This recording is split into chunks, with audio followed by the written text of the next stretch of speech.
el IFLP, que es el Instituto de Física de La Plata, en el experimento Atlas del LHC, y nos va a contar un poco de todo lo que trabaja. Así que te dejo la palabra, Fernando. Muchas gracias. Voy a poner acá el timer. Bueno, es un placer estar acá. No sé si está muy fuerte el volumen o soy yo que me escucho muy fuerte. Joya. Vengo un poco a contarles un poco de esto, qué es lo que hacemos nosotros, qué significa hacer física de partículas. Perdón, Fernando, te molesto un cachetín antes de arrancar. Por cuestiones de público les vamos a pedir que en esta charla, en caso de querer aplaudir, aplaudamos de esta manera, ¿sí? Para no incomodar a nadie. Ok.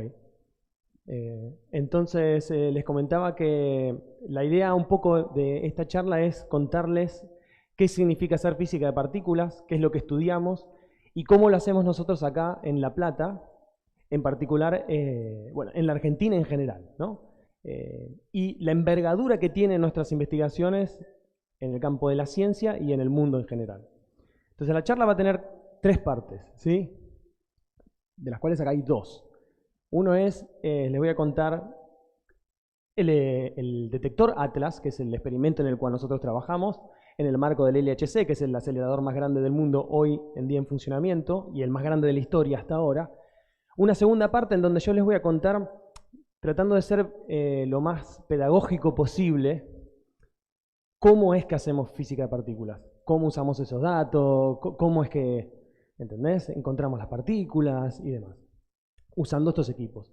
Y una tercera parte en las cuales yo les voy a contar los últimos avances o los últimos aportes de la Argentina que están pasando acá en el IFLP, en el Instituto de Física de La Plata, en el desarrollo de hardware y nuevas técnicas para lo que va a venir después de este acelerador, ¿sí? Eso es lo que les voy a contar hoy. Entonces, primero les voy a contar sobre el acelerador, que es un poco el corazón de todo esto, ¿no? El LHC, o Gran Colisionador de Hadrones, Large Hadron Collider en inglés. Es un acelerador gigante de 27 kilómetros de circunferencia, 100 metros bajo tierra, en Suiza, ¿sí? Está cerca de Ginebra y cruza la frontera entre Francia y Suiza 2 veces, ¿no? Es un círculo, así que si entra de un lado tiene que volver del otro lado, ¿no? Ahora, es gigante, es el más grande hasta ahora y es un acelerador que lo que hace es acelera y colisiona protones. Antes de seguir, y ahora les cuento cómo funciona, qué hacemos, cómo aceleramos los protones y qué sé yo, déjenme contarles un poquito para qué, ¿no? ¿Por qué un acelerador de partículas en general? Ustedes saben que si ustedes quieren ver cosas chiquitas, ¿no? Por ejemplo, ustedes agarras una lupa y tenés una resolución mejor que si miras solo con los ojos, ¿no? Con los ojos podés ver cosas chiquitas, pero no tan chiquitas. Entonces empezás a hacer óptica para ver cosas más chiquitas. Agarras una lupa, ¿sí? O por ahí agarras un microscopio y ves cosas más chiquitas, ¿sí? Y llega un momento donde vos con la luz ya no podés ver cosas más chiquitas, ¿sí? Vieron, después tenés los microscopios electrónicos, ¿sí? Que les haces un tratamiento a la muestra y podés ver cosas mucho más chiquitas como, viste, no sé, parásitos chiquitos y cosas así. Y después si querés ir más adentro, qué sé yo, querés ver cosas más chiquitas, bueno, tenés otras técnicas como el microscopio efecto túnel. No sé si ustedes saben lo que es un aparato que te permite sensar la última capa electrónica de los átomos y básicamente lo que podés ver es cuál es la estructura atómica de una superficie. Eso es re loco, ¿sí? Pero con eso llegás hasta los átomos. En la disciplina nuestra de física de altas energías, lo que nosotros queremos ver es cómo funciona el universo en su escala más fundamental. ¿Entendés? El átomo para nosotros es una cosa grande, es una cosa gorda, gigante. Y nosotros queremos saber cuáles son los ladrillos fundamentales de la materia, cómo funcionan, cómo interactúan entre ellos, y cómo es que todas las cosas que tenemos acá, esto, la pantalla, la luz, ustedes, todo, funcionan, ¿sí? Cómo es que está armado todo, cómo es que el universo es como es, ¿sí? Cuáles son los ladrillos fundamentales del universo. La técnica, la tecnología que como especie humana encontramos para poder sensar la materia por dentro del átomo es con aceleradores de partículas. La idea básica es, acelerás partículas, interactúan, o bien se rompen o bien pasan cosas, y con eso entendemos o tratamos de entender qué fue lo que pasó y cómo funcionan las cosas adentro del átomo. ¿Se entiende? Ustedes saben, el átomo tiene protón, o sea, protones, neutrones y electrones. Y yo les dije que esto es un acelerador de protones, ¿sí? O sea que agarramos el átomo, lo rompemos, sacamos los protones, los aceleramos y los hacemos chocar, ¿sí? Esa es la idea, ese es el instrumento. Y ahora les voy a contar cómo lo usamos. Pero esa es la idea. Lo usamos, es una técnica que tenemos la especie humana para estudiar las partículas adentro del átomo, ¿sí? O cosas, si querés, más chiquitas que el átomo. Entonces, bueno, ¿y este acelerador en particular, qué onda? Bueno, es un acelerador de partículas que es el más energético del mundo. Tiene una energía que pone de manifiesto en los protones que van a colisionar ahora está funcionando a 13,6 teraelectronvolts, pero está diseñado para funcionar a 14. Eso es una energía que es muy grande para un puñado de protones, y de hecho, electronvolt significa... Es una unidad que te dice cuánta energía cinética tiene un electrón si vos los acelerás con un volt, ¿sí? Vos agarrás una pila esa que compras en el supermercado, si vos pudieses poner un electrón adentro y dejarlo que se acelere, llegaría a un electrón volt. Bueno, estos son 14.000 millones de electrones volts, que es un montón en realidad. Es un montón para lo que es un puñado de protones. Y para poder conseguir eso, usamos campos magnéticos muy grandes, usamos imanes superconductores enormes. Y para poder hacer eso tenemos que enfriarlos a una temperatura muy baja, ¿sí? Con helio líquido. Usamos helio líquido para enfriarlos a las temperaturas más bajas del universo y conseguir que los imanes superconductores generen esos campos magnéticos gigantes y poder acelerar las partículas.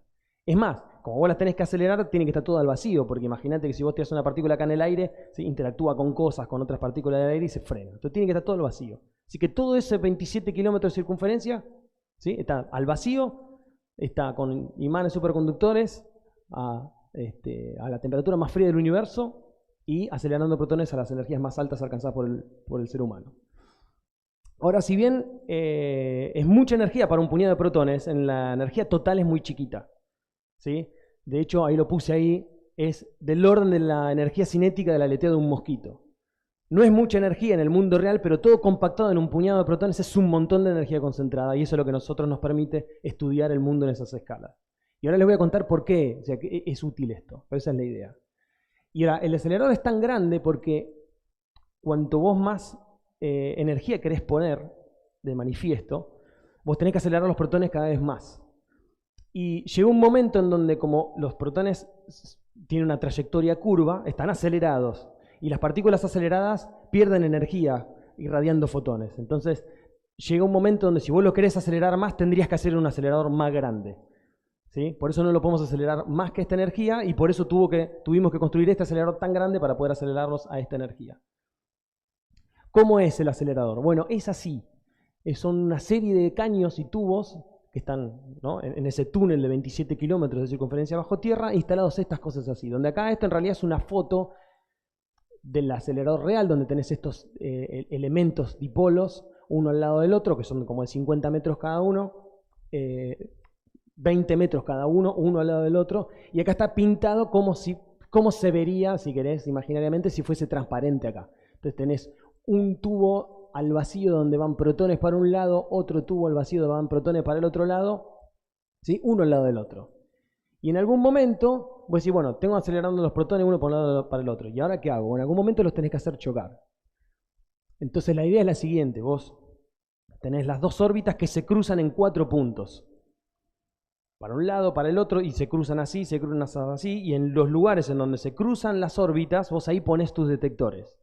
Porque la idea es que cuando los protones se encuentran e interactúan y pasan cosas, vos necesitas ver qué fue lo que pasó. Y para eso tenés que poner un detector, ¿sí? Entonces, vos tenés los protones, interactúan, y cuando interactúan, acá pasa algo loco, que es que los protones no van de a uno. En el acelerador tenés paquetes de protones que son de 10 a la 11 protones cada paquete.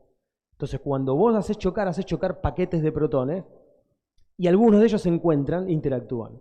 Y como el protón no es una partícula indivisible, no es una partícula fundamental, de hecho está hecho de cosas. Eso lo aprendimos, bueno, cuando empezamos a hacer aceleradores también. lo que pasa es que los constituyentes de los protones son los que interactúan y ahí es donde pasan las cosas locas que a nosotros nos interesan. En realidad, la mayoría de las veces solo se rompen los protones y no pasa nada. No es que no pasa nada, pero esa es la física que a nosotros no nos interesa, es cosas que nosotros ya conocemos. Pero las cosas locas pasan cuando los constituyentes de los protones generan una cosa nueva, algo que no estaba ahí. Y eso pasa porque esto está dominado por lo que es la naturaleza cuántica del universo, donde vos repetís un experimento y hay una probabilidad de que pase algo, ¿sí? Pero no siempre pasa lo mismo, no es que vos repetís el experimento de la misma manera y pasa siempre lo mismo, ¿sí? En el mundo clásico, en el mundo de todos los días, si yo agarro una pelota y la tiro siempre con la misma fuerza para allá, por ahí siempre le pego a él que está mirando para el otro lado. Sí, siempre repito el experimento, ¿sí? Pero acá no, acá si yo repito el experimento, a veces pasa una cosa, a veces pasa otra, a veces pasa otra, porque hay una probabilidad de que pasen cosas, de que aparezcan partículas que no estaban ahí. Eso es lo loco, no es que solo rompo el protón, aparecen partículas que no estaban ahí. Y la idea de esto, una de ellas es poder tratar de ver, bueno, no solo medir las propiedades de las partículas que conocemos, sino ver si no hay partículas nuevas que puedan explicar cosas que no entendemos. Y los eventos que nosotros buscamos, o sea, las cosas interesantes que nosotros queremos ver, en realidad son muy poco probables. Tan poco probables que, por ejemplo, la probabilidad de crear el bosón de Higgs, que es la partícula que hemos descubierto hace unos años, que es gracias a ella, digamos, las otras partículas tienen masa, necesitas repetir el experimento 10 a todo eso. Son muchos ceros, ni los voy a contar. Entonces, por eso tenés que repetir el experimento muchas veces, tenés que poner muchos protones en el acelerador y ponerlos todos juntos y chocar durante años y años y años y años para poder colectar suficiente cantidad de información, hacer análisis estadísticos y tratar de ver si pasó las cosas que a vos te interesan. Y ahí, bueno, acá es donde yo decía, en el lugar donde vos haces colisionar las partículas, ahí es donde vos pones tu detector para ver cuando las partículas colisionan y salen cosas, para vos poder ver qué fue lo que pasó. Tenés que identificar qué fue lo que pasó poniendo un detector ahí donde chocan las partículas. Es algo así como si te dijese que volviendo a la analogía de los instrumentos de medición, ¿no? Es como si el acelerador fuese el microscopio y el detector fuese el ocular. Esa sería la analogía.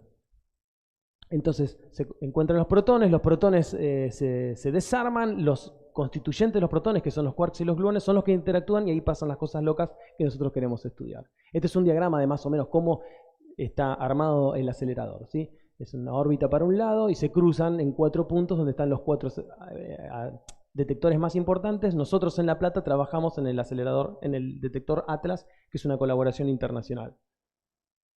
Entonces, ahora yo digo, y acá voy a andar un poquito más en esto de cómo es que funciona de colisionar las partículas.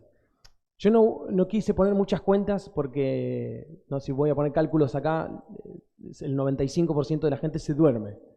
Entonces puse una cuenta de una ecuación que todo el mundo seguro conoce, que es la ecuación esta de Einstein, E igual a mc cuadrado, ¿sí? Que lo que te dice es que la masa y la energía son dos caras de la misma moneda. Y ese es el principio por el cual a nosotros nos permite, acelerando partículas, crear partículas que no estaban ahí. Vos tenés una energía puesta de manifiesto y si tenés suficiente energía podés crear una partícula de una masa que tiene que ver con la energía que pusiste de manifiesto. Si vos querés crear una partícula más gorda, tenés que acelerarlo más fuerte. Y acá hay un ejemplo de un proceso físico que pasa en el acelerador, que es la creación de un bosón Z. El Z es una partícula que ya está descubierta hace rato y nosotros le medimos propiedades, no es que sea particularmente interesante. La usamos nosotros como para calibrar, porque es una partícula conocida. Pero la idea es la siguiente, vos acelerás 2 protones, cada protón tiene una masa de un GeV. Fíjense que yo dije que GeV era gigaelectronvolts, ¿no? Es una unidad de energía. Pero como la masa y la energía son dos caras de la misma moneda, puedo decir que pesan un GeV, pesan una cantidad de energía. Y hay una probabilidad de crear una partícula que sea más pesada, 90 GeV. O sea, el Z no es que está dentro del protón, no es que el protón se rompe, tiene un Z dentro y te lo larga. Aparece porque parte de la energía que estaba puesta en manifiesto entre la masa de esto y la energía que tienen, hay una probabilidad de que se crea esto. Ahora, esto es muy loco porque en el mundo real, digo, esto es el mundo real, pero en el mundo de lo sensorial nuestro, de las escalas más grandes, esto no pasa, ¿sí? El equivalente a esto en el mundo de si esto pasase en nuestras escalas, sería algo así, ¿no? Donde esto pasa seguido, pero esto no pasó nunca, ¿no? Que vos colisionás dos coches y aparece un Hércules, ¿no? Esta sería la analogía. Esto es lo que pasa en el mundo de lo chiquito. Agarrás dos cosas, las acelerás mucho y hay una probabilidad de que desaparezcan y aparezca otra cosa. En realidad, para que la analogía sea precisa, vos no encontrás el Hércules. Porque en el Z que yo mostraba en la diapositiva anterior es inestable. Se crea y decae en otras cosas y lo que llega a los detectores es otra cosa. Entonces, si esto pasase en la vida real, vos lo que verías sería, chocan dos coches en la autopista Buenos Aires-La Plata y aparecen, no sé, una hélice de un Hércules, ¿entendés? Y vos tenés que ver qué fue lo que pasó a partir de encontrar esas piezas, ¿entendés? De una cosa que no estaba ahí. Esto es lo que pasa en realidad. Vos lo que haces, aparece una partícula, pero vos esta no la ves. Lo que ves es esto que está acá. Entonces, a partir del proceso del decaimiento de esta partícula, tenés que ver qué fue lo que pasó acá. Esa es la idea y esa es la dificultad adicional. Entonces, no solo la dificultad de fabricar una máquina que te permita acelerar esto a energía suficiente para poder crear estas cosas o cosas más interesantes, sino que además que esto vos no lo ves. Esto desaparece, aparecen otras cosas y a partir de estas dos tenés que volver para atrás y tratar de encontrar qué fue lo que fue. ¿Y cómo haces eso? Bueno, con mucha gente. ¿Sí? Atlas en particular es una colaboración internacional de muchísimas personas. Somos más o menos del orden de 5.000 personas haciendo ciencia para Atlas. Somos 2 institutos en la Argentina. Uno de ellos es el Instituto de Física de La Plata, el otro es un instituto en la Universidad de Buenos Aires, y colegas de todo el mundo. De hecho, yo vengo de una de las instituciones de Brasil, de un workshop que llegué hoy a las 5 de la mañana, así que estoy medio dormido, que son colegas nuestros y que trabajamos con estos experimentos. Y como colaboración internacional, bueno, son muchos recursos que se ponen, ¿no?, al servicio de la ciencia, colaboramos entre todos para poder hacer ciencia y encontrar cómo funciona el universo. ¿Y cómo haces eso? O sea, ¿cómo haces vos? Yo te digo, bueno, dale, yo pongo un detector, acelero las partículas, ok. ¿Y cómo haces? Bueno, la idea es que nosotros conocemos los materiales y sabemos cómo las distintas partículas interactúan distinto con los distintos materiales. Entonces, usando esa información, creamos un detector de distintos materiales para poder identificar las partículas cuando pasan por esos materiales. Entonces, nuestro detector Atlas, y donde acá hay una persona parada, ¿dónde está el de persona? Acá. Para ver en la escala, esto es una persona parada ahí. Sí, son como 20 metros, de 7.000 toneladas, ahí está, 25 metros, es gigante. Una cosa gigante, 100 metros bajo tierra, con un montón de partes. Una parte que es la parte de adentro, en donde vos medís la trayectoria de las partículas cargadas, para ver por dónde pasaron, pero sin detenerlas y sin quitarles energía. Después tenés una parte que son los calorímetros, en donde vos las partículas las detenés, ¿sí? Dejan toda su energía ahí, se quedan ahí y desaparecen, y con eso vos le medís la energía. Y después una parte exterior en la cual vos detectás el paso de los muones. Los muones son partículas que son muy penetrantes, entonces, digamos, pasan por el detector casi por la materia y interactúan poco. De hecho, los rayos cósmicos, las lluvias de rayos cósmicos que llegan a la atmósfera generan un montón de muones y a nosotros nos están atravesando muones todo el tiempo. De hecho, está muy bueno en muchos lados donde vos tenés en algunos... como se dice, museos de ciencia, cámaras ahí con muones donde vos ves las trazas de las partículas que van pasando todo el tiempo. Están cargadas, pasan por ahí, interactúan un poco. Entonces lo único que llega hasta afuera son los muones porque justamente interactúan poco con el resto del detector. Esto es una foto real del detector Atlas en 2006 cuando lo estaban instalando. Fíjate, no está todo terminado de instalar. Acá estos son imanes superconductores que generan unos campos magnéticos enormes que te sirven para mover la trayectoria de las partículas. Porque una manera de medirles la energía o el momento es, si están cargadas, es cuánto se curan en el campo magnético. La partícula cargada en un campo magnético se dobla. Si el campo magnético es más grande o la partícula va más rápido, la partícula se dobla menos, si va más lento, se dobla más. O si aumentas el campo magnético, pero el campo magnético acá está fijo. Bueno, ¿y cómo haces entonces? Bueno, la idea es que el detector está hecho de tal manera, de modo que las distintas partes del detector son sensibles a distintas características de las distintas partículas. Entonces yo les decía que al principio tenés, esto sería un diagrama esquemático como si fuese una porción del detector, ¿no? Donde el cilindro es así. No, esto es una porción así, tenés al principio, desde el punto de interacción, acá el haz viene de allá y pega acá. Y el otro protón viene del otro, como desde la pantalla y colisionan ahí. Entonces ahí, si interactúan fuerte, pasan cosas y las partículas salen así como perpendicular al plano de interacción. Y ahí es donde está el detector. Entonces, las distintas partes del detector, por ejemplo, como dije, es sensible a distintas características de las distintas partículas, y acá te es un ejemplo esquemático de cómo los distintos tipos de partículas dejan qué tipo de señal en dónde. Entonces, por ejemplo, el fotón, que es una partícula que no tiene carga, no deja traza en el detector interno, no se curva nada y se frena en el calorímetro electromagnético. El electrón, que interactúa parecido al fotón, tiene carga negativa, entonces se curva un poquito, deja señal en el detector interno de trazas y se frena en el calorímetro electromagnético. Después, un protón, por ejemplo, como los que nosotros colisionamos, es un hadrón que tiene carga positiva, se gira, se curva al revés que el electrón, porque tiene carga al revés, ¿sí? Y deja principalmente su energía en el calorímetro hadrónico. Y así. Y después tenés los muones que se curvan para un lado, dejan traza acá, se curvan para el otro cuando pasan por el otro campo magnético y dejan su señal en el detector de muones, porque prácticamente acá no dejan nada. Y después tenés los neutrinos que, bueno, pasan de largo y no los detectás. De hecho, estamos siendo atravesados por un montón de neutrinos todo el tiempo y nadie se da cuenta. Es más, la física de los neutrinos es muy interesante y es muy difícil de hacer física experimental con neutrinos, porque como interactúan tan poco, la única manera de poder estudiarlos es con esos tanques gigantes con miles, millones de litros de agua, para que tengas una chance de que el neutrino deje su energía ahí, interactúe, ¿entendés? Como en Ice Cube o en esos lugares, en lugares bajo tierra, donde lo único que llegan son neutrinos. Nosotros ni tratamos de estudiarlos porque no los podemos ver.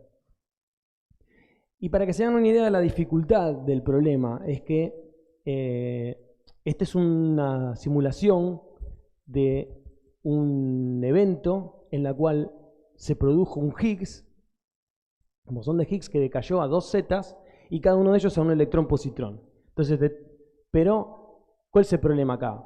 Que lo único que pasa, yo les contaba que vos tenías paquetes de protones, cada uno con 10 a la 11 protones.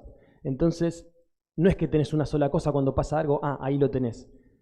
La física interesante está metida, está embebida adentro de un montón de basura.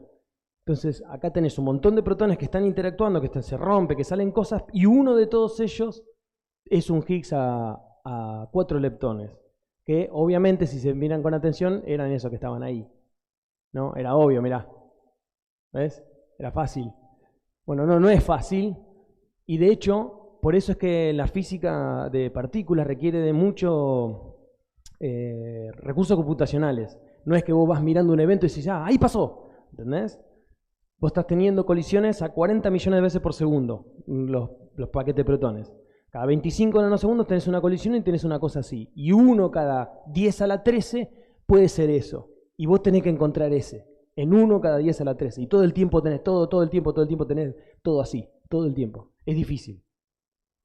¿Entendés? Es como encontrar una aguja en un pajar. Y en realidad es más difícil que esto, porque en realidad sería encontrar una aguja en un juego de miles de pajares. Esa es la idea. Porque vos tenés un montón de lados, tenés todo el tiempo nada, y en unos, adentro de toda la basura, tenés la física que a vos te importa. Entonces es bastante, es muy desafiante y es muy difícil. Entonces, bueno, ¿cómo haces? Entonces yo dije, cuando vos creás la partícula que vos te estás buscando, una partícula nueva, partícula supersimétrica, los gravitones, ¿no? Me di cuenta que yo por ejemplo, nosotros conocemos un montón de cosas de cómo funciona el universo y las partículas haciendo experimentos con aceleradores, ¿no? Sabemos que la materia, así como vos tenés la tabla de Mendeleev, donde saben los elementos, el hidrógeno, el oxígeno, todo, tenés todos los elementos. Bueno, para nosotros la tabla es mucho más chica, ¿sí? Tenés los quarks y los leptones, y con eso fabricás todas las partículas que vos querés, ¿sí? El protón, el neutrón, todo.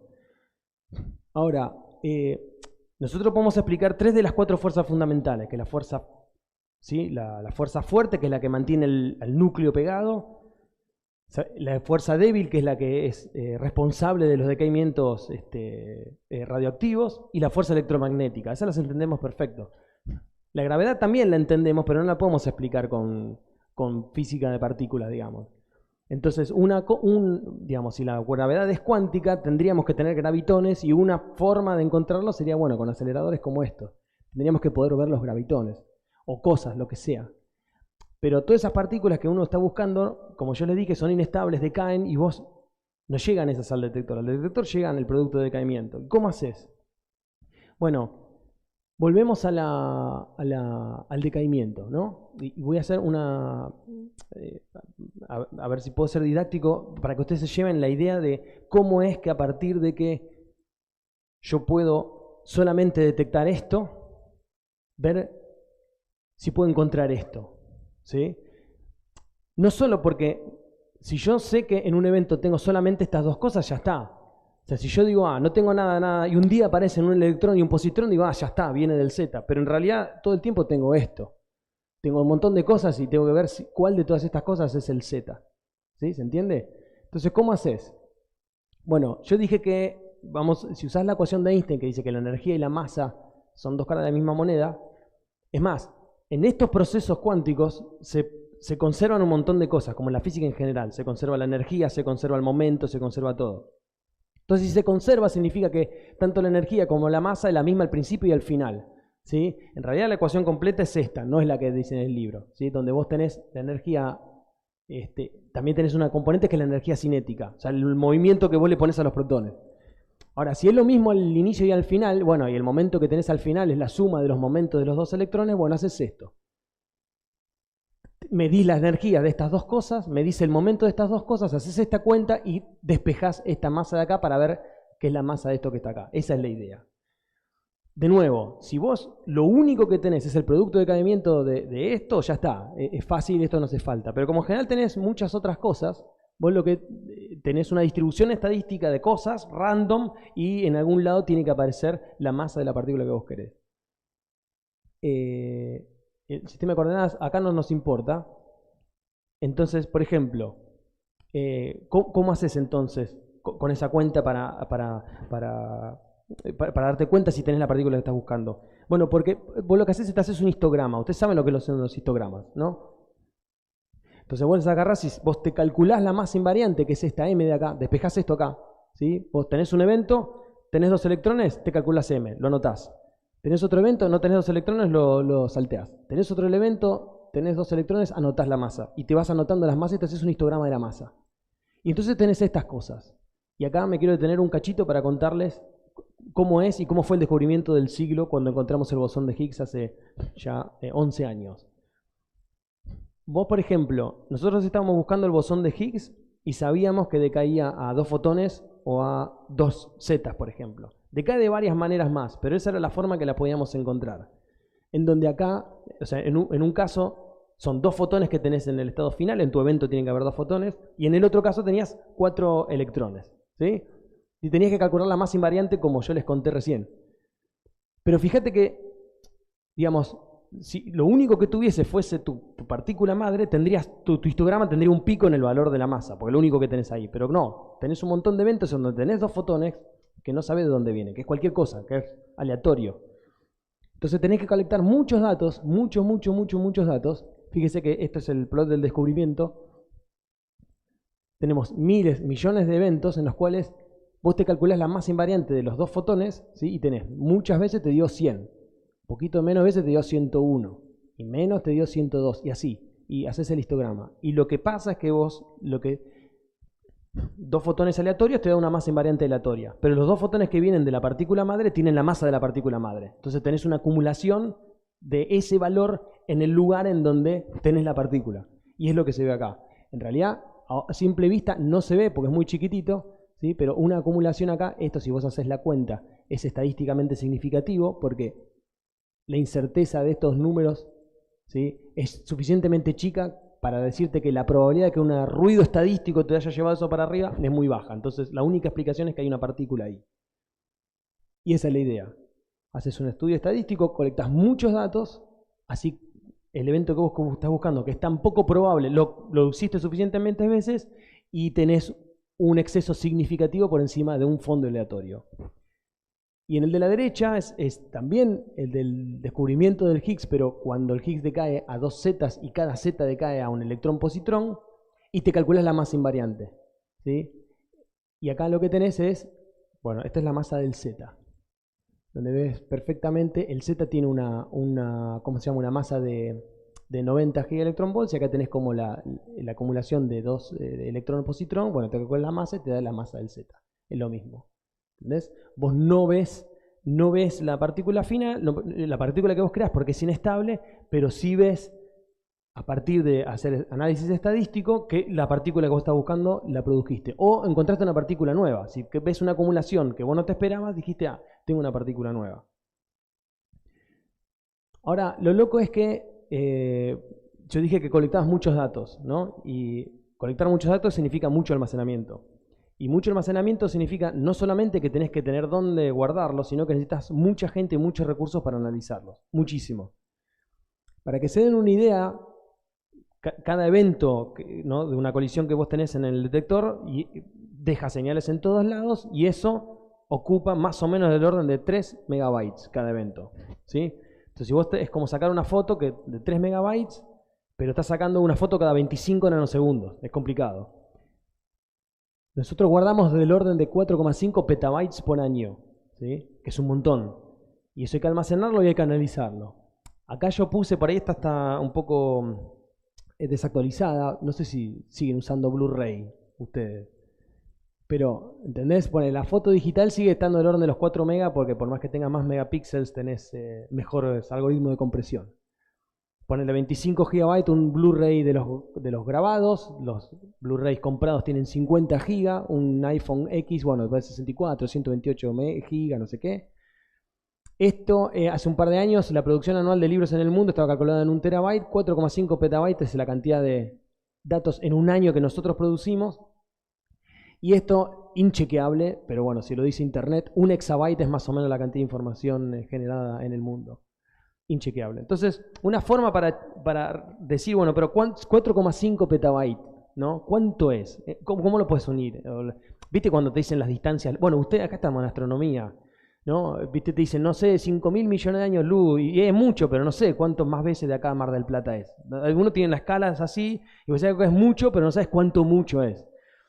Entonces, si yo tengo que apilar iPhones de 64 gigabytes, ¿no?, para hacer 4,5 petabytes, llego ahí, acá. Es bastante, ¿no? Tenés el Obelisco, ¿no? Yo soy porteño, perdón, esa es mi referencia. Tenés la Torre Eiffel, que son como 300 metros, y la pila de iPhone para tener bueno, este es el iPhone X, ya es viejo, ¿no? Hasta el 14. Bueno, es mucho, ¿sí? De hecho, probablemente esta pila sea más cara que el LHC. Pero esa es la idea, son muchos datos. Y es difícil de almacenar y de distribuir. Y para eso, de hecho, en los últimos 30 años, si querés, una de las tecnologías que desarrollamos en el LHC, paralela al desarrollo del LHC, es la Grid Computing. Y acá me voy a tener un minuto para contarles lo que es. Ustedes están, están acostumbrados a hablar de la nube y una cosa que es de la última década para acá. Donde la idea de la nube, no sé si se lo han puesto a pensar, parece una cosa mágica, ¿no? Vos tirás las cosas y hay unos duendes mágicos buenos que se encargan de tus datos, tus fotos, y hacen todo. En realidad, no, son computadoras en algún lado que alguien administra. El concepto de la nube como interoperabilidad y qué sé yo, que tiene un valor bueno para los usuarios finales, bueno, es oscuro para cada compañía. Pero el concepto nace antes con física de altas energías, donde la idea principal de la grid computing es como si fuese la red de electricidad, ¿viste? Donde vos consumís o si vos generás electricidad, la enchufás a la red. Así, transparente entre comillas. Entonces, hemos desarrollado una tecnología en la cual está estandarizado cómo compartir recursos de cómputo y recursos de almacenamiento. Entonces cada institución puede tener su sitio grid y lo enchufa a la red y vos compartís tus recursos de análisis y de almacenamiento para almacenar y distribuir los datos que genera el LHC.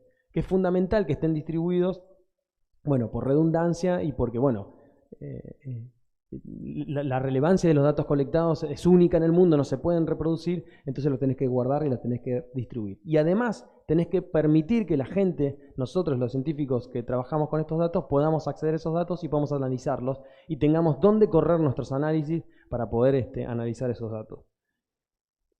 Y de hecho, bueno, esto es lo que yo les estaba diciendo. Y nosotros tenemos, en realidad, ahora está en decommissioning, en la UNLP, un sitio que estábamos desarrollando para conectar a la grid. El asunto es que los requisitos mínimos para poder poner un sitio grid fue subiendo muy rápido y bueno, se complica tener un data center. Pero estuvimos trabajando durante muchos años con un sitio grid acá en la UNLP para enchufar a la grid del CERN. Ahora, lo que les quiero contar ahora es en qué, esta es la tercera parte, cómo nosotros en La Plata estamos contribuyendo a tecnologías de punta para hacer la actualización al próximo acelerador. Yo les hablé del LHC, les hablé de Atlas, y Atlas va a seguir funcionando y el LHC va a seguir funcionando hasta más o menos el 2026, aprox, que está acá el diagrama. A partir de eso está aprobado un proyecto en el cual el acelerador se va a actualizar para poder producir más colisiones, para poder acceder a física que no podemos acceder hoy en día con el LHC. Y eso va a pasar durante 2026 hasta el 2028 más o menos. El acelerador va a estar apagado, los detectores también. Ahí se van a hacer actualizaciones, se van a cambiar los equipos, todo para que el acelerador pueda producir más colisiones por segundo. O sea, yo dije que los paquetes tenían 10 a la 11 protones y que teníamos colisiones cada 25 nanosegundos. Bueno, vamos a tener más protones en los paquetes, entonces en vez de tener colisiones del orden de 60 o 50 colisiones por segundo, por colisión, ¿sí? En vez de tener 60 colisiones en cada choque, vamos a tener el orden de 200. Es mucho más. Lo cual hace todo más difícil. Ese diagrama que yo se había mostrado se hace más complicado.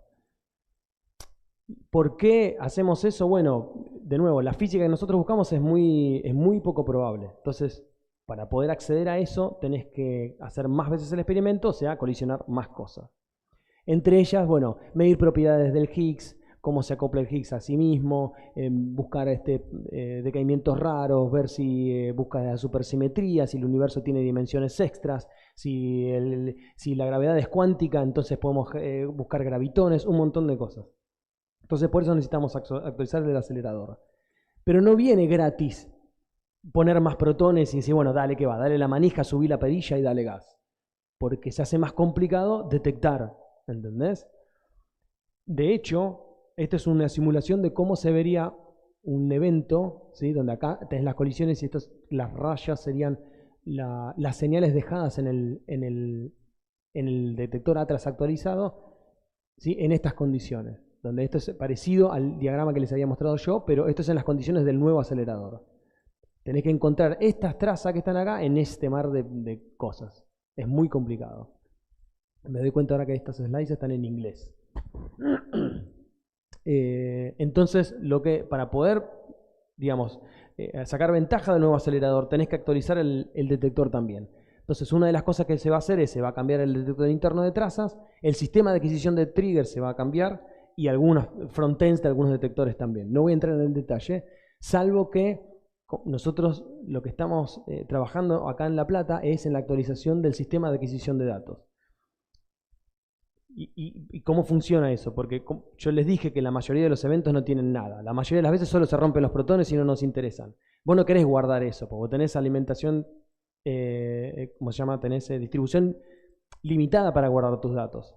Entonces no querés guardar todo el tiempo todo. Hay un sistema de adquisición que lo que hace es al vuelo, ve lo que va pasando cada 25 nanosegundos y dice, ah, esto lo guardo o esto no. Este evento lo guardo, esto no. Este lo descarto, este lo guardo. Ese sistema tiene que ser actualizado y nosotros estamos trabajando en eso. Y de hecho, acá hay unas características, digamos, para que vean lo difícil que es. El nuevo sistema de adquisición de datos recibe 40 MHz de colisiones todo el tiempo y tiene que aceptar solamente 1 MHz. O sea, 1 en 40, pero tiene 10 microsegundos para hacerlo. ¿Entendés? Y nos podemos permitir un tiempo muerto de 0,1%. El tiempo muerto es el tiempo, la fracción de tiempo en el cual el detector no está haciendo nada, no puede hacer nada, no puedes tomar datos porque estás ocupada con otra cosa. ¿Sí? Es muy desafiante, muy difícil. Y nosotros no voy a discutir este diagrama que es muy complicado y no tiene sentido, pero el sistema de adquisición de datos tiene una parte en hardware y una parte en software. La parte en software es un rack de computadoras. Y la parte en hardware son circuitos dedicados que están hechos en FPGAs. Los FPGAs son como unos integrados que no son procesadores como los de la computadora o los del teléfono, sino que vos sintetizás circuitos ahí. ¿Sí? Vos desarrollás firmware que sintetiza los circuitos que vos querés que hagan la lógica que vos querés. ¿Sí? Es muy complicado, pero es una tecnología que está buenísima.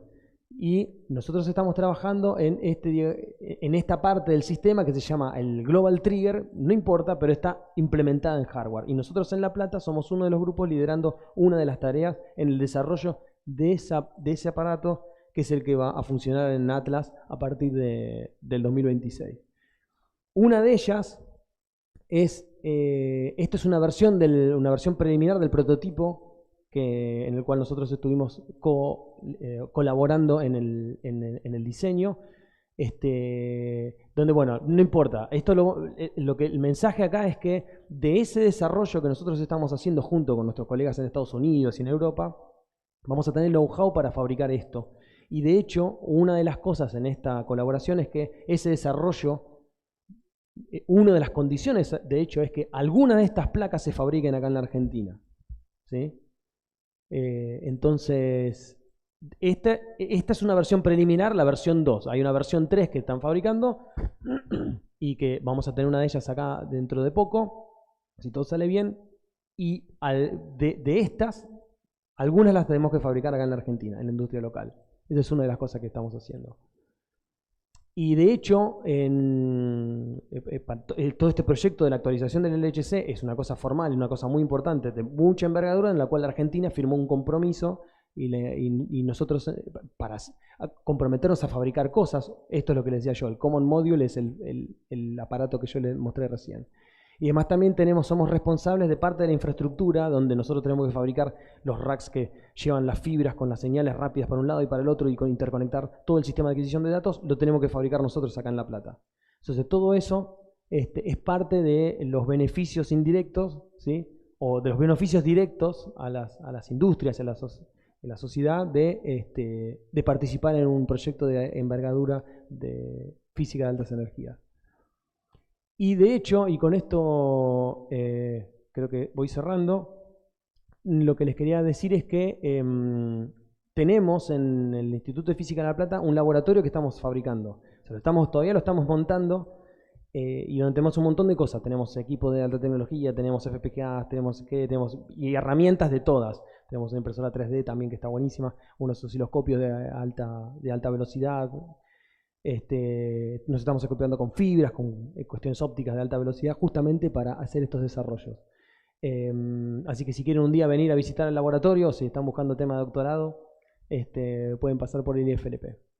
Y nosotros estamos muy contentos y estamos muy entusiasmados. Tenemos un ingeniero trabajando con nosotros, desarrollando firmware, y de hecho es uno de los encargados del desarrollo de las distribuciones de señales. Porque, bueno, justamente lo que es una de las tareas de las cuales nosotros nos comprometimos. Y bueno, eso. Tengo muchas cosas para contar, pero ya se me acabó el tiempo. Así que, en fin, es una época, digamos, excitante en estos términos, pensando en el proyecto de Atlas y el LHC, y también desafiante en términos de qué es lo que pasará en los próximos meses. Para hacer ciencia acá en Argentina, en particular en el Instituto de Física de La Plata. Y con esto termino. Gracias.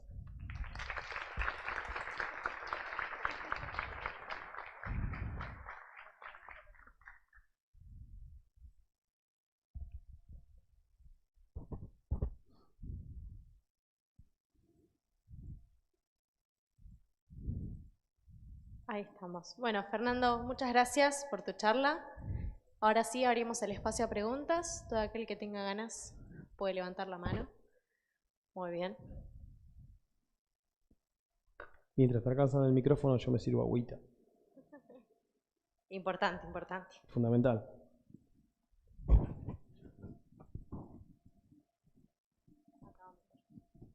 Hola, ¿qué tal? Muchas gracias por la charla. Yo te quería hacer una consulta por las partículas que pasan por los detectores. Sí. Si se tiene en cuenta si tiene un cierto efecto que, digamos, sea relevante a los estudios o a todo el análisis de datos que hacen, que tengan que ver con el efecto Compton que le pueden llegar a hacer los fotones o los electrones a los materiales del detector. Si eso te genera alguna aberración a los datos o se lo tiene en cuenta. Está muy buena la pregunta. Te la voy a contestar bastante técnica, pues está buena. Dos cosas. Uno es, a estas energías, principalmente, el proceso que domina no es Compton, sino creación de pares electrón-positrón. ¿Sí? Bueno, obviamente no tengo el diagrama acá, pero tenés una probabilidad de hacer Compton, una probabilidad de efecto fotoeléctrico y una probabilidad de creación de pares, depende de la energía que estés. En el detector en sí, en la cosa que a vos te interesa, creación de pares. Ahora, esto es un invento, es un entorno radioactivo en ese lugar, ¿sí? Para los seres humanos es seguro. De hecho, vos apagás la máquina y en los 10 minutos ya podés bajar porque no pasa nada. Pero toda la electrónica que está ahí está expuesta a radiación. Y eso, digamos, se sabe, está tenido en cuenta en el sentido que vos sabés cuándo se te va a freír un front-end, que en principio están diseñados para aguantarse toda la operación del detector y más. Pero en corto la respuesta es sí. Tenés en cuenta, cuando vos en el diseño de todos los boards, de los frontends, de la electrónica en particular, que va a estar ahí friéndose con radiación en ese lugar.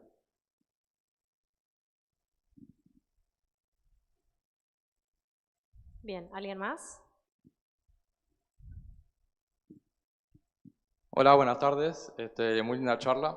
Me gustaría saber si el nuevo acelerador podría dar algunos detalles sobre las teorías de cuerdas, si podría avanzarse un poco sobre eso con este nuevo instrumento. Gracias. Mirá, ¿sabés que una de las cosas de la teoría de cuerdas, yo no sé si hay si hay un físico teórico en la sala que me disculpe, o que nos ilumine, es que es una teoría en la cual no hay tests fáciles a bajas energías. Entonces por ahí tratar de corroborar o tratar de desmentir teoría de cuerdas en estos experimentos es muy difícil porque necesitas energías todavía mucho más altas. Entonces en corto, con el LHC, la respuesta sería no, pero hace cosa de un mes hubo un seminario re interesante en el Instituto de Física de La Plata donde nuestros colegas teóricos que trabajan en esas cosas mostraban un test, que ahora no me acuerdo para aplicártelo, en donde en un experimento vos podrías chequear según el outcome y una distribución que vos tenés, que vos podrías explicarlo con teoría de cuerdas y si eso no lo ves, entonces casi estarías descartando teoría de cuerdas.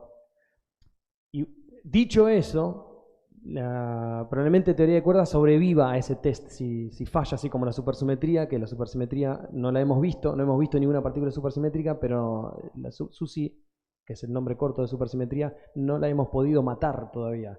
Siempre sobrevive, siempre puede estar en supersimetría escondida en otro lado. Entonces, aunque no encuentres nada, aunque los experimentales no encontremos cosas, puede haber una explicación de por qué vos no lo viste y tu teoría puede seguir siendo buena igual. No sé si contesté tu pregunta o... Bueno, Había bien. una mano por ahí. Bien, ¿alguna última?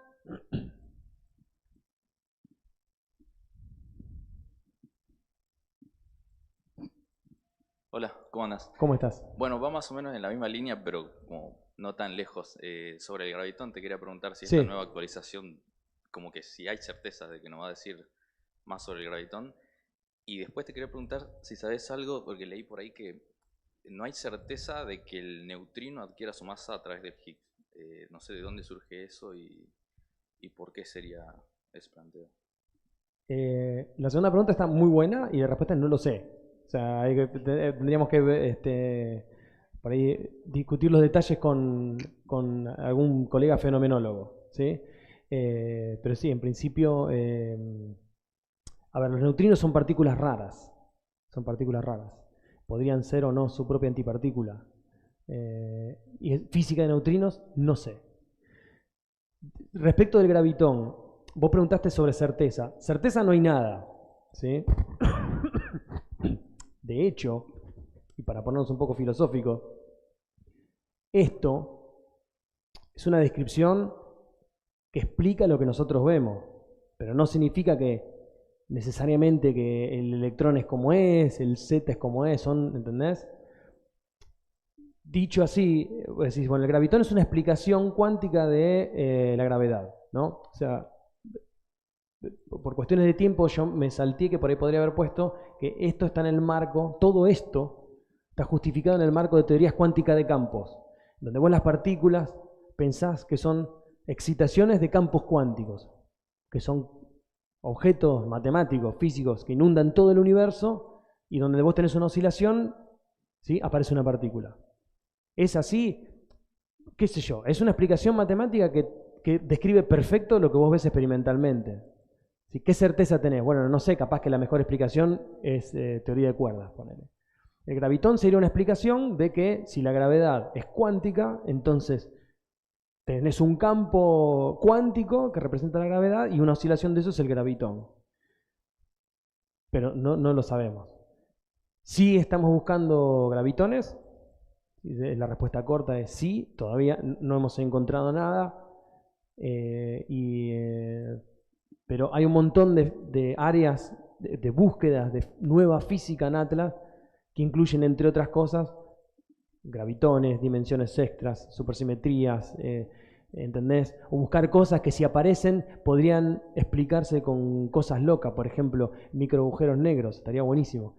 Si el universo es de cierta manera, de modo que vos tenés dimensiones extras compactificadas y están por encima de cierto umbral, con la energía que nosotros tenemos podríamos en principio ubicar protones dentro del horizonte de eventos y tener un microagujero negro y te verías un decaimiento espectacular por radiación de Hawking, por ejemplo. Por eso tampoco lo vimos. De gravitones tampoco. ¿Alguna pregunta más? Tenemos tiempo todavía. ¿No?